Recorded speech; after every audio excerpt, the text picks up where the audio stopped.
Hey guys, it's me again. Eli hei taas, minä täällä taas. Nyt näette ihan oikeita arkea, nimittäin meillä ei ole astianpesukonetta. Se on tämä, joka on ollut 10 vuotta rikki. Niin mä joka päivä vähintään kerran päivässä tiskaan. Tässä nyt on eiliset jälkiruoka-astiat tiskaamatta. Nämä pitää tiskata ennen kuin alkaa makaronilaatikon tekeminen.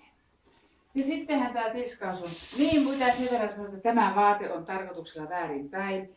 Ja tämmönen, koska mulla kastuu pusero aina kun mä tiskaan, niin sen takia. Ja nämä toppahousut on mun ihanat kotihousut, näissä mä oon aina. Okei, niin sitten tähän lasketaan vettä tähän altaaseen. Täältä pannaan ensiksi tämä korkki kiinni ja sitten lasketaan vettä. Ja pannaan vähän vairia. Ja sitten astiat laitetaan tänne.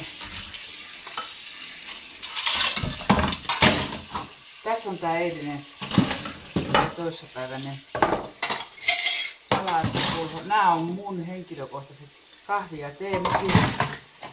Tässä oli, näistä syötiin eilen hedelmäsalaattia ja tässä oli loput kermavahot, jotka nappasin illalla.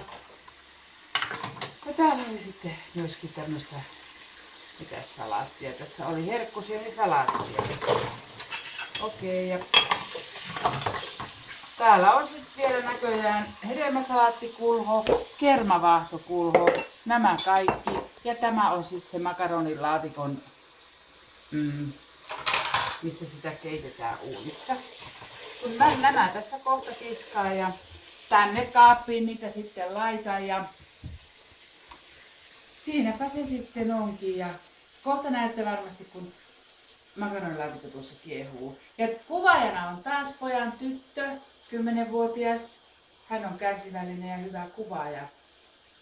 Hei kaikki ja muistakaa peukuttaa ja tilatkaa kanava Fammu Vlog. Hei hei!